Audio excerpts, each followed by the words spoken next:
Party के राष्ट्रीय प्रवक्ता और मणिपुर प्रदेश के प्रभारी डॉक्टर संबित पात्रा जी आपको संबोधित करेंगे।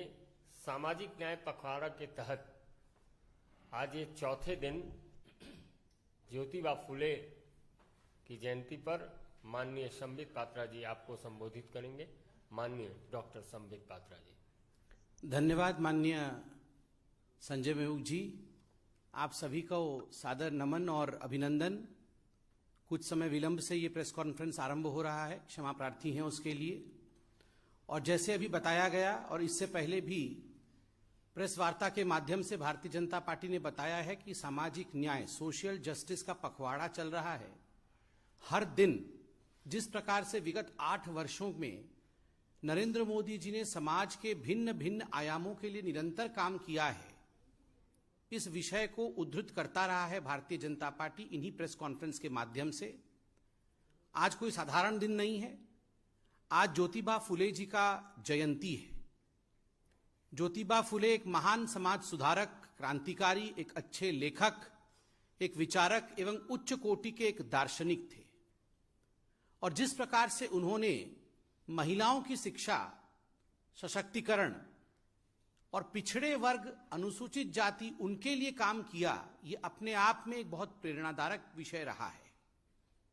उल्लेखनीय है कि ज्योतिबा फुले जी का सावित्रीबाई फुले से 13 वर्ष की आयु में विवाह हुआ और इस दंपत्ति ने, ज्योतिबा और सावित्रीबाई ने मिलकर जिस प्रकार से काम किया है, यह अपने आप में इसकी कोई सानी नहीं है।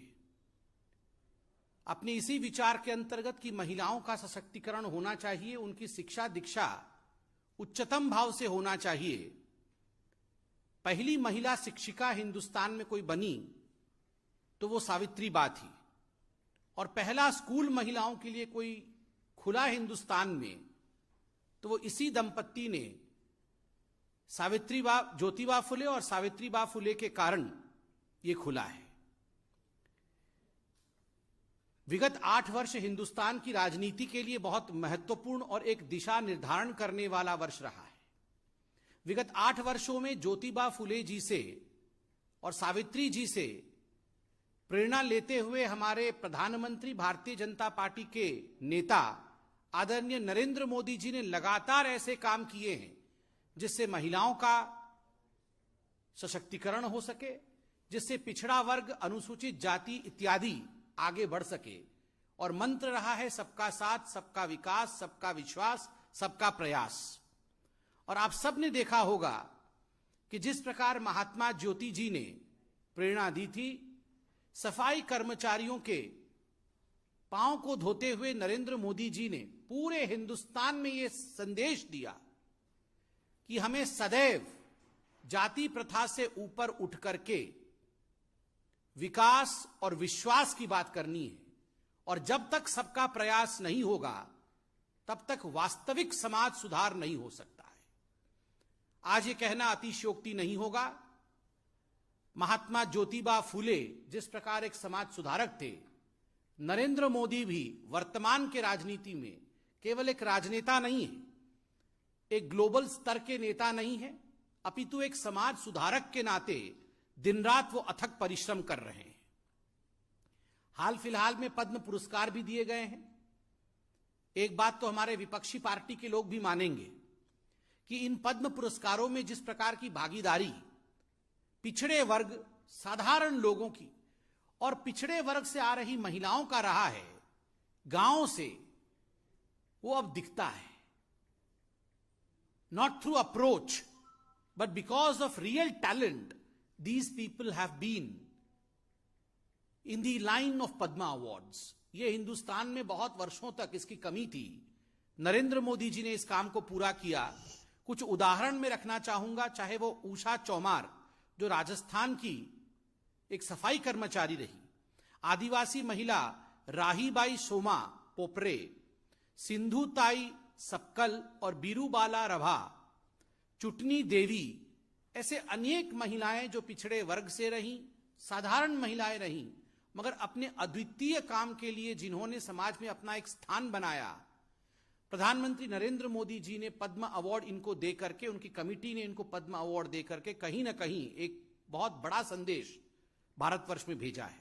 ठीक उसी प्रकार शौचालय, जिसको इज्जत घर कहते हैं, उज्ज्वला योजना, बेटी बचाओ बेटी पढ़ाओ, सुकन्या समृद्धि योजना, पोषण अभियान, मिशन इंद्रधनुष, इन सभी योजनाओं के माध्यम से महिला सशक्तिकरण को एक नए आयाम दिया गया है। एक नए आयाम तक पहुंचाने का काम नरेंद्र मोदी जी ने किया है। जहां तक एसटी कम्युनिटी है, उनके लिए एकलव्य स्कूल के माध्यम से उनको शैक्षणिक माध्यम से उनकी सशक्तिकरण के लिए काम करना और ज्योतिबा फुले जी के स्वप्न को साकार करना, यह भी सरकार ने किया है।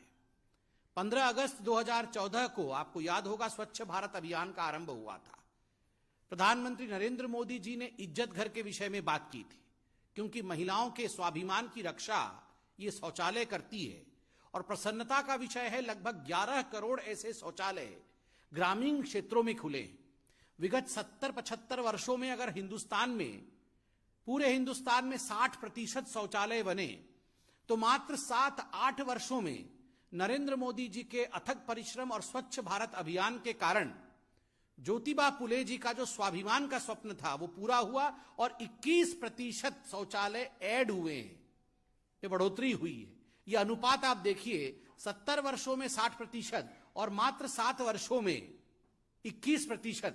यह अपने आप में एक गाथा है, बहुत कुछ कहता है। उज्ज्वला योजना के माध्यम से प्रधानमंत्री ने कहा कि नारी शक्ति बीमार ना पड़े, इसलिए लगभग 10 करोड़ घरों तक एलपीजी सिलेंडर पहुंचाने का काम मोदी जी की सरकार ने किया है। बेटी पढ़ाओ बेटी बचाओ, इस योजना के माध्यम से जो 22 जनवरी 2015 को लॉन्च हुआ, सबसे महत्वपूर्ण मुद्दा जिसको नरेंद्र मोदी जी की सरकार ने साकार किया और जिसको एड्रेस किया, वो है पक्षपाती लिंग रेशियो जो रहता था, जो बायस्ड सेक्स रेशियो रहता था। आज तक हिंदुस्तान में the proportion of male was far more than the females, but आज मैं गर्व के साथ कह सकता हूं, बेटी बचाओ बेटी पढ़ाओ के अंतर्गत इस पर जो कार्य हुआ है, आज यह अनुपात बदलता है और यह अनुपात अब 1000 पुरुषों पर 1020 महिलाओं का है। तो I should congratulate the country for this, that for the first time in India the sex ratio has altered, the sex ratio has changed. यह अपने आप में बहुत बड़ा विषय है। कई राज्य जैसे हरियाणा इत्यादि, जहां नजरिया अलग था, आज नजरिया बदला है। सुकन्या समृद्धि योजना जो 22 जनवरी 2015 को लॉन्च हुआ, लगभग 3 करोड़ से अधिक महिलाओं को आज उससे लाभ हुआ है। मिशन शक्ति, मिशन वात्सल्य, सक्षम आंगनवाड़ी और पोषण 2.0, इनके माध्यम से भी महिलाओं के सशक्तिकरण का काम हुआ है। महिला और बाल विकास मंत्रालय ने खास करके इस पे ध्यान दिया है। 2 लाख आंगनबाड़ी को सक्षम आंगनबाड़ी के रूप में अपग्रेड किया गया है, यह घोषणा हो चुकी है। और सक्षम आंगनबाड़ी और पोषण 2.0 के लिए लगभग 21,000 करोड़ रुपए की राशि भी दी गई है। ठीक उसी प्रकार सुरक्षित मातृत्व आश्वासना सुमन योजना, इसके तहत गर्भवती महिलाओं को प्रसव के 6 महीने के बाद और बीमार नवजात शिशुओं को निशुल्क स्वास्थ्य सेवाओं का लाभ दिया गया है। किस प्रकार से महिलाएं आर्थिक रूप से, फाइनेंशियली ये अपने पैरों पे खड़ी हो सके, आर्थिक समृद्धि उन्हें मिले, उस कारण से मुद्रा योजना का एक बहुत बड़ा योगदान रहा है। नरेंद्र मोदी जी के मुद्रा योजना के माध्यम से लगभग आज 34 करोड़ लोन दिया गया है, जिसमें 75% महिलाएं हैं और लगभग 18 लाख करोड़ रुपए इसमें अब तक आवंटित तो हो चुके हैं। और 51% ये जो महिलाएं और बाकी लोग जो हैं, 51% ये पिछड़े और एससी कम्युनिटी के हैं। तो ये एक तरह से आप अगर देखिएगा कि सशक्तिकरण का, आर्थिक रूप से सशक्तिकरण का एक बहुत बड़ा ये उदाहरण है। ठीक उसी प्रकार फ्री सिलाई मशीन योजना, समर्थ योजना और राष्ट्रीय ग्रामीण आजीविका मिशन के माध्यम से आज पूरे हिंदुस्तान में जो स्वप्न आदरणीय महात्मा ज्योतिबा फुले और सावित्रीबा फुले का था, उस स्वप्न को साकार करने का काम नरेंद्र मोदी जी की सरकार कर रही है।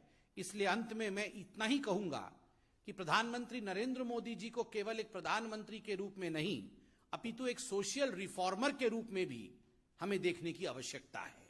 बहुत बहुत धन्यवाद, बहुत आभार। मित्रों, कई अन्य सवाल आपके मन मस्तिष्क में होंगे, उन सवालों से रूबरू हम बाहर होंगे। इस विषय में से संदर्भित यदि कोई प्रश्न है तो आप पूछ सकते हैं। इस विषय से संदर्भित यदि कोई प्रश्न है तो पूछ सकते हैं।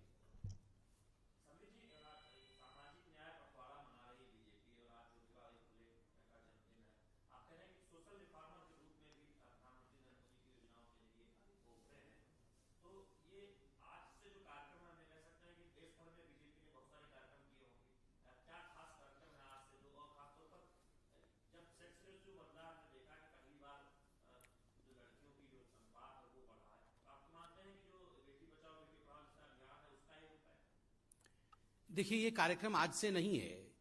ये जो सामाजिक न्याय का कार्यक्रम पखवाड़ा चल रहा है, ये 7 तारीख से, विगत 7 तारीख से आने वाले आगामी 20 तारीख तक है। 7 अप्रैल से 20 अप्रैल तक का ये पखवाड़ा है। और इससे पहले माननीय अरुण सिंह जी ने और बाकी भी हमारे प्रवक्ताओं ने प्रेस कॉन्फ्रेंस करके किस दिन के लिए क्या कार्यक्रम आवंटित है, क्या आयोजन पार्टी की तरफ से होगा, यह हमने आपको जानकारी दी थी।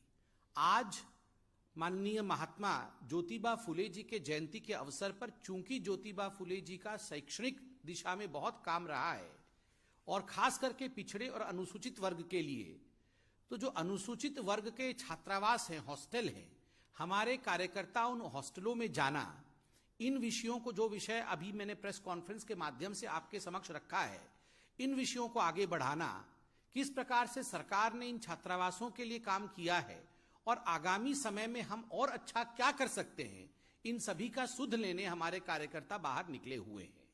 जहां तक लिंग के अनुपात का विषय है, ये हम सबके लिए खुशखबरी का विषय है और लगातार निरंतर प्रयास, ये 2014 से जब से हमारी सरकार आई है तब से ये प्रयास नरेंद्र मोदी जी का रहा है कि बेटी बचाओ बेटी पढ़ाओ आंदोलन का। और इसके पीछे का अगर मैं कहूंगा प्रोत्साहन कहीं मोदी जी का रहा है तो वो गुजरात से रहा है। जब वो गुजरात में मुख्यमंत्री बने थे तो वहां भी जो बच्चियों का ड्रॉप आउट रेट था स्कूल में, वो काफी अधिक था, मगर अपने इनोवेटिव तरीकों से और बहुत ही सूझबूझ के साथ उन्होंने इस ड्रॉप आउट रेट को स्कूल में कम किया था। आपको याद होगा, केवल एक शौचालय के ऐड करने से, बच्चियों के लिए एक अलग शौचालय के ऐड करने से इसमें काफी बड़ा फर्क पड़ा था। ठीक उसी प्रकार अनेक वर्षों से जिन विषयों का ध्यान हमने ध्यान नहीं दिया था, उन विषयों की तरफ ध्यान आकर्षित नहीं हुआ था समाज का, मोदी जी ने उनकी तरफ ध्यान आकर्षित किया और बार बार इस विषय को प्रतिपादित करके आज लैंगिक अनुपात जो है उसमें परिवर्तन हो रहा है। धन्यवाद। बहुत बहुत धन्यवाद। अब बाहर हम सकते हैं।